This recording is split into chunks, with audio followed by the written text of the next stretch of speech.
Теміртау қала тарихында ең алғашқы болып 1992 жылы ашылған қазақ орта мектебі, 1997 жылы нөмірі 15-ші қазақ мектеп гимназиясы болып аталған болатын. Міне бүгінді ұлт көсемі Әлихан Бөкейхановтың есімі берілген білім ордасына келіп те жеттік. Ендеше ішке енейік.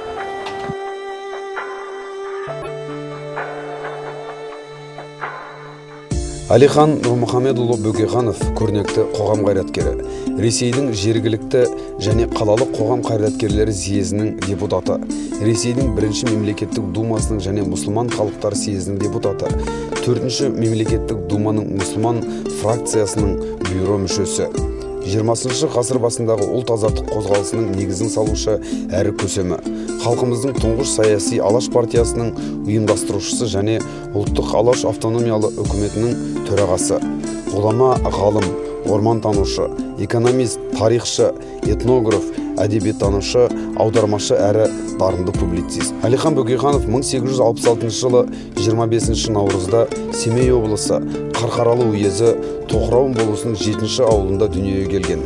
Бұл қазіргі Қарағанды облысы Ақтоғай ауданына қарасты Қаратал ауылы. Ол қазақтың ақырғы ханының бірі, Бөкейден тараған ұрпақтың 4-ші буыны, Бөкей ханның шөпшегі.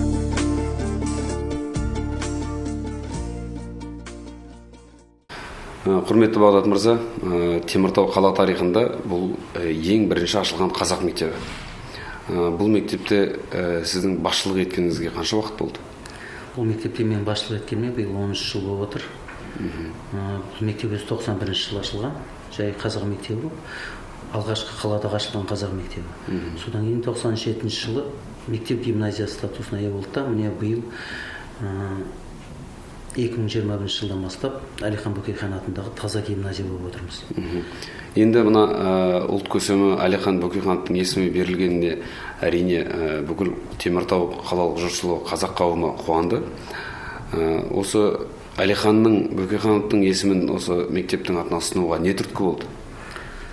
Бұған түрткі болған бізде өзімізде Алаш зиялылары дейміз, өзіміздің еліміз үшін, жеріміз үшін біраз еңбек сіңірген ағаларымыз. Сондықтан бұл жерде айта кететін бір жайт, біздің мектепте қасым оқулары болған. Ол қасым оқулары биыл алла жылы 9-ші рет өткелі тұр. Алғашта Қасым Аманжолов атын алмақшы болдық. Бір жағынан өзіміздің Қарқаралы думасы.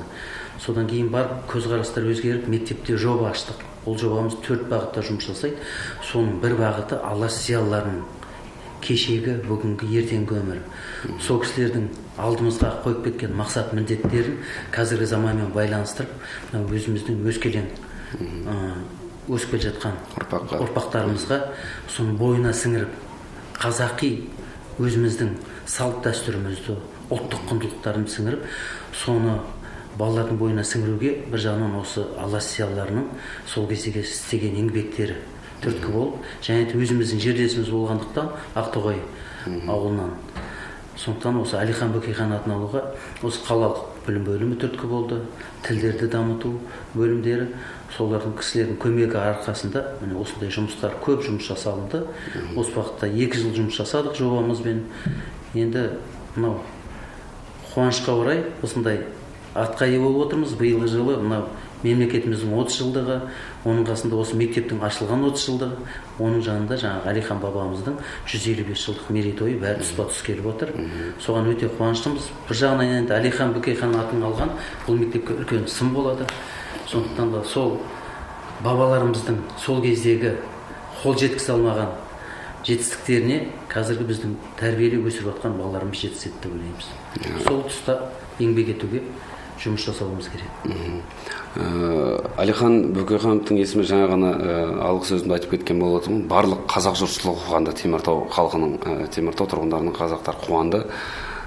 Бұнда білім алып жатқан өскелең ұрпақ Әлихан Бөкейхановтың қазақ мектебіне есімі берілгеніне немқұрайлы қарамай, тек қана алға ұмтылып, қазақ зиялыларын әрі қарай дамытады деп сенеміз. Бұл қазақ Теміртау тарихындағы алғашқы қазақ мектебі болғандықтан бұл мектептің талай жетістіктеріне көзіміз жеткен, көрген болатынбыз. Сіздерге тек қана сәттілік тілейміз. Әрине бабамыздың мерейтойы барша қазақ еліне құтты болсын деп тілейміз. Сұхбаттасқаныңызға көп рахмет. Рахмет сіздерге. Айтулы білім ордасының 10-шы А сынып оқушысы Берікбай Дінмұхамед. Дінмұхамед, осы білім ордасына Алихан Бөкейхановтың есімі берілу жайында өзіңнің бір ауыз ойыңды білдірсең. 1991 жылдан бастап біздің білім ордамыз номер 15-ші қазақ мектеп гимназиясы аталып келді. Биыл ұлт зиялыларының көсемі Алихан Бөкейханның атына 5 наурыз аталып өтетін 155 жылдық мерейтойына орай біздің білім ордамыз Алихан Бөкейхан атындағы гимназия аталғаны біз үшін үлкен мақтаныш. Біздің білім ордамызға осындай атақ берілгені бізге деген ең үлкен жауапкершілік деп ойлаймын. Туған халқына кіршіксіз қызмет еткен Әлекеңнің есімін биіктетіп жүруге біз әрқашанда уәде береміз. Алихан Бөкейханов атындағы қазақ гимназиясының ұстазы, тарих пәнінің ұстазы Ғалия Мұратбекқызы. Осы білім ордасына Алихан Бөкейхановтың есімі берілуі бұл әр ұстаз үшін, осы мектеп үшін үлкен жүк деп білеміз. Енді осы Алихан Бөкейхановтың есімі берілгеннен кейінгі білім беру жолындағы жоспарларыңыз қандай? Жақсы, рахмет, сұрағыңыз өте орынды. Біз білеміз, Алихан Бөкейханның жалпы барлық ғұмыры елінің тәуелсіз мемлекет құру жолындағы күресте өтті. Енді осы тәуелсіз мемлекет құруда Алихан Бөкейханның өзінің 5 ұстанымы болған еді. Біздің мектептің жалпы миссиясы, жалпы біз ұран етіп алып отырмыз, осы Алихан Бөкейхановтың 4-ші ұстанымы. Яғни ол жерде не деп айтылған? 4-ші ұстанымда мемлекет құрушы ұлттың тілі, діні, мәдениеті үстем болу керек. Сонда біз болашақта біздің Алихан Бөкейхан атындағы гимназияда осы Алихан Бөкейхановтың айтып кеткен аманатын арқалап, арғарай білім беру саласын және де тәрбие саласын осы 4-ші ұстанымның айналасында өрбітеміз деген.